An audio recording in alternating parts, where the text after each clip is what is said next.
Hello, folks. This is a special day. Number one, happy Valentine's Day to all of those lovebirds out there. Get ready to have all your flowers, all your candy, all your dinner, all your wine, everything ready. As hey, we celebrate love today. But there's one more important thing to me. Happy birthday to the person who, like me, has had a really rough year, especially since the passing of our mother. But you know what? In ways, she doesn't really want to be a pillar of strength at times. But to me, she is a pillar of strength. And you know what? She is my sister. And yes, she is one of the ones I want watching my back. Happy birthday to my sister Melissa. And you know what? I'm not going to reveal how old she is, 56. But I mean, oh well, you never know. Happy birthday, sis. Now let's go start with what I'm going to say this week. Who thought that wasn't a great Super Bowl? It was a tale of two halves, two evenly matched teams, two great quarterbacks, young quarterbacks. And you know what? Jalen showed how much it hurts with his feet, tying a Super Bowl record, 3 rushing touchdowns. But it's the most rushing touchdowns by a quarterback in Super Bowl history. But I kind of wonder what happened to the Eagles' defense there in the second half. Yeah, Patrick Mahomes, it kind of looked bleak there right at the before halftime, when it looked like he injured his knee or his ankle, or maybe he might have done something worse. As I mean, the way he winced in pain when he was on the sideline, a lot of people were thinking he was through. That Chad Henne, and what might have been a last great act for him, was going to come in to play quarterback for Kansas City. But you know what? Mahomes showed he's got guts, he's got guile. And you know what? He did deliver a great MVP performance, leading Kansas City to the win there in Super Bowl 57. But there's a lot of people up in the air about that call there that put Kansas City in field goal range. That didn't really look like much of a hold, if you ask me. It was sort of questionable. But I mean, yeah, you kind of see the Philadelphia player did kind of, had his hand on Juju Smith-Schuster just a little bit, but it wasn't really copious. But hey, that's the way the ball bounces. Kansas City hits a field goal, and even though Philadelphia attempted a Hail Mary, it wasn't answered, unfortunately. Kansas City wins their second Super Bowl in 4 years. And also, Mahomes, not only was he the MVP of the season, he was the MVP of the Super Bowl. Congratulations, Mahomes, and way to play through pain. And yes, you went to Disneyland. And you know what? I am going to have an additional congratulations to a couple of people who are getting into Canton finally. Don Air Coryell, a coach that kind of brought football into the modern era with the way he used passing, especially to the tight end, and how when he became coach of San Diego, passing games took off with Dan Fouts, with Charlie Joyner, with Kellen Winslow, and all of them. Congratulations to Ken Riley, who is one of the best safeties ever, but I mean, he didn't really get recognized for it. Finally, he does, but it's too late to see him walk up on stage. He passed 3 years ago, but you know what? He was one of the toughest and best safeties. And last but not least, a guy who helped terrorize Buffalo at times. Joe Klecko was the leader of the New York Sack Exchange, and I mean, he definitely was leader with a capital L. Because, I mean, his teammate was very boorish. And a lot of people remember Mark Gastineau with his sack dance. No wonder why Jackie Slater went, hey, you don't harm my quarterback. But Klecko was a leader, great defensive player. He deserves this honor. Well, that was a great Super Bowl. Now we'll see what happens with Super Bowl 58, because the all too early rankings kind of show that Kansas City's again a favorite to get to the Super Bowl. Where's Buffalo, you might say, ranked number 5th? Because you know what? They've got a lot of work to do with that salary cap and everything. Brandon Beane's got to make his magic. We're going to see what happens with Buffalo. Now we go from talking about the Super Bowl to talking about the Orange. This is going to be a very critical time. There, maybe you can see my eyes a little better. Critical time for SU basketball. If they harbor any chance of making the NCAA tournament, time's now. They've got 4 of their most important games coming up to impress the NCAA committee voters, starting tonight with a very resurgent North Carolina State team. And I mean, Boehiem said they were one of the teams that kind of, quote, brought, unquote, their team. But you know what? North Carolina State's always been a formidable opponent, but it is inside the dome where they're playing. But who isn't up for that? And who isn't up for Saturday when Duke comes into the dome?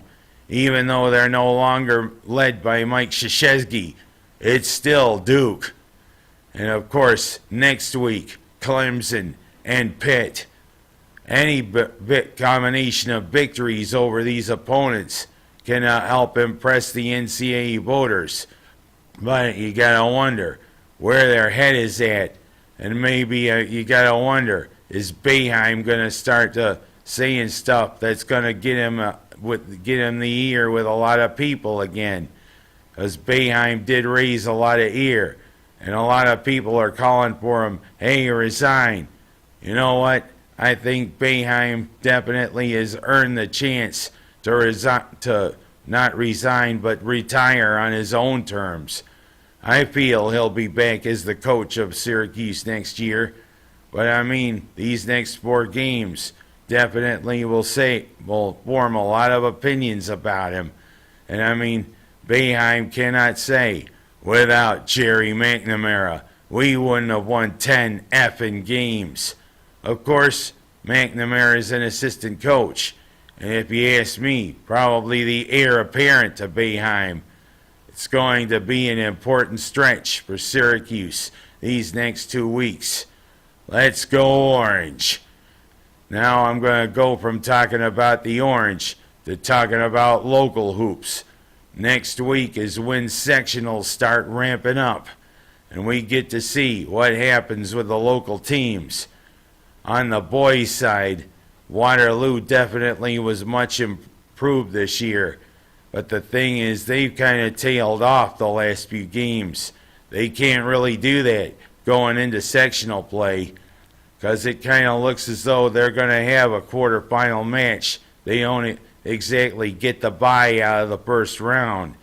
Although I think, yeah, they do. Because, I mean, their opponent's yet to be determined. But, I mean, right now, they're looking at maybe a 6 or 7 seed in Class B1. But, I mean, it'll be a home game, so, you know, everybody's going to be out rooting for the Waterloo boys. Let's see if the Tigers can start running and maybe, you know, make some noise in B1. As for Minders, yeah, I mean, it was a struggle. I don't know if how far they're going to go, maybe they get past the first round or something. Because it kind of looks as though Pennies going to be their opponent in the preliminary round, and it probably is going to be on Pennies' home court. You know what? It's been a struggle because, hey, they're kind of a young team, and I mean, it may take a year or 2 for them to gel, to get going. You know what? With that comes experience. Let's hope Minders can get some experience and be better next year. But let's hope they can at least beat Penn, maybe make a decent showing. But I'm going from the boys to the girls. And what can you say about the Waterloo girls? They are all-powerful again for another year. Their path to the championship might be a little more difficult than planned. because the team that gave them their only blemish in the last 3 years is the number 2 seed in B1, and it could set up what could be a classic battle for the B1 title. Palmyra Macedon gave Waterloo their only blemish with that victory on Palmyra Macedon's home court. But this is on a neutral court where they'd play for the title. Let's hope, Waterloo's starts going, especially with its first victim being the winner of North Rose Wolcott and their opponent. Heck, North Rose Wolcott was their first opponent last year. I should say first victim. Let's see what Waterloo's first, quote, victim, unquote, is. And how about the Minders girls? They've kind of slipped a little bit their last few games, but they're still looking at being a 3rd seed in Class B2. Maybe the Minders girls can make some noise, especially when you've got Haley Moshe, Ella Worth, and my cousin Lauren McDermott on the team. We'll see how the Minders girls do. That's right, it's sectional time. Get ready. Finger Lakes basketball kicks into high gear.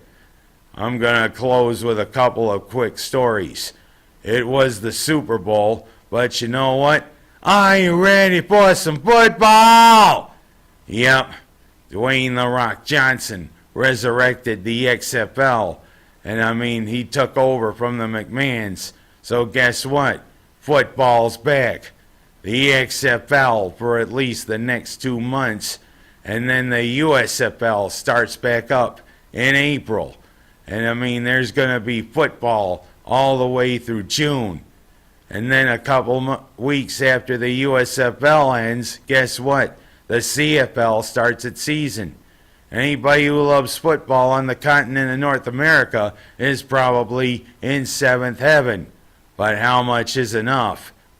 You know what? I don't know how Dwayne "The Rock" Johnson's model is going to be, but let's see what happens with this XFL.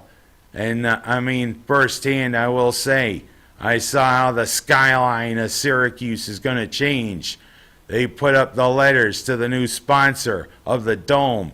They're starting to right on those trusses of the new roof of the Dome, 200 feet in the air. JMA Dome is going to be visible for miles around.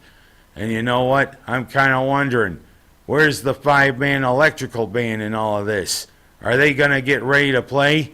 Signs everywhere, the sign, blocking out the scenery, breaking my mind. Do this, don't do that, can't you read the signs? Oh well, Francis Scott off key.